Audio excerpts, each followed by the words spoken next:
We're southwest of Pittsburgh today at the Canon-McMillan School District. I'm joined by Dr. Greg Taranto, Superintendent. Greg, thanks for taking some time. Absolutely, my pleasure. Let's get started and talk first about really the impact of school facilities on student learning. How do school facilities broadly impact student learning? I think it has a tremendous impact on student learning.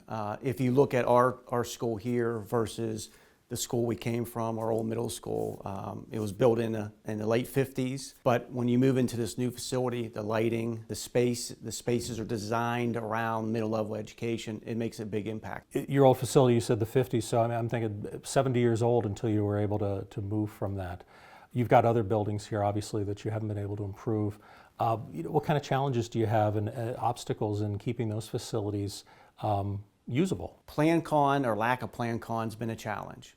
So Plan-con came back for a temporary amount of time, and that actually allowed us to build this facility, but it's gone again. So we have one more elementary center that absolutely needs updated, but we're not sure we're going to be there or not because of the Plan-con. And having Plan-con in place allows school districts to get that added funding to get them over that edge to find appropriate funding for those facilities. So, but let me ask you a little bit more about that. If Plan-con doesn't come back, if you've gotten to the point where you've got to deal with this other facility, how do you do it? It's a challenge. We'll have to redistrict, or unfortunately, we have to get trailers.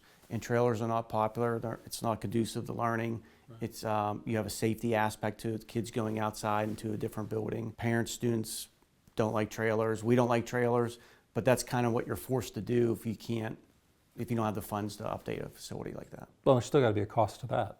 Oh, sure, absolutely. So yeah. you're not avoiding the cost, you're really just transferring it, it sounds like. Transferring, yeah. Let's keep going down that path, unfortunately, a little bit, and talk about budget pressures.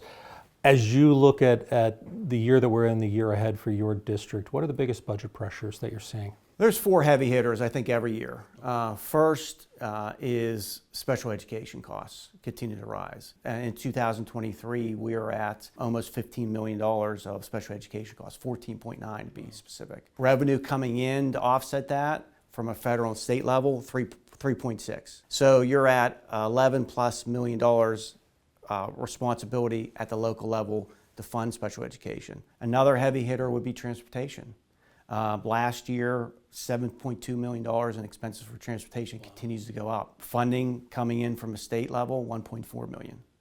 So that burden falls on the responsibility of local taxpayers to pay that. Another heavy hitter would be cyber charter costs. Hopefully see our Commonwealth come together and identify what the true cost is to educate those cyber students and charge that amount. We understand cyber charters are here, and we have no issue or problems with that whatsoever. If it's at what it truly costs to educate that child, that's a huge burden on school districts, the millions we send to cyber charters. And I think the last one would be going back to Plan-con. The lack of Plan-con, having Plan-con in place helps us take less debt in so we can update our facilities and build new buildings if needed. That's kind of shocking that your four biggest drivers are, I don't want to say outside of educating students, but maybe adjacent. Does that make sense?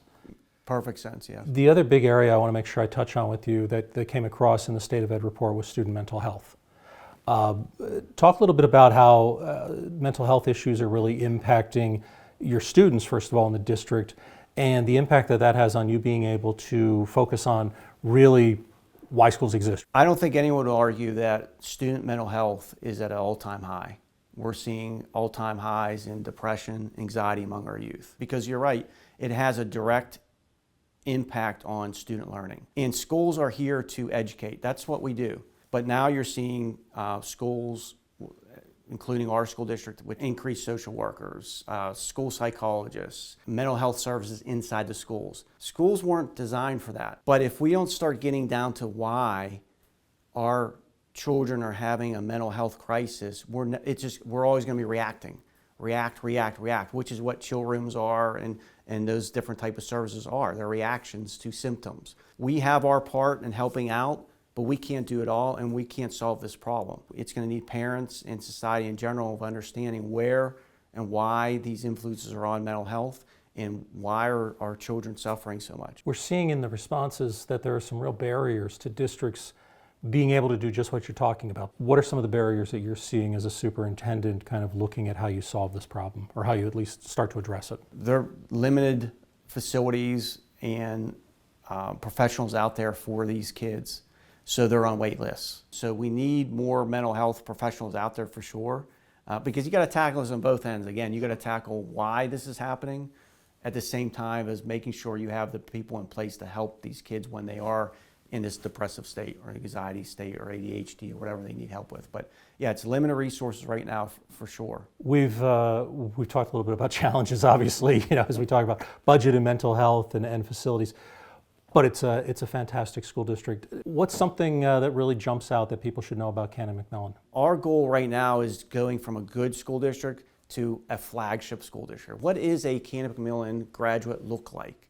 What do we want them to be prepared for? It's administrators getting in the classrooms, interacting, having those micro conversations with a teacher, a para, a staff member, a parent, goes a long way, because as an administrator, you understand, you have a better perspective how better to support those students and those staff members in those buildings. We're growing at a rapid pace, but our programming and who the people we have placed in here, wonderful things going on. Great to see you. Thanks for all the time. Okay. Thank you. For more information on the State of Education report, please visit psba.org.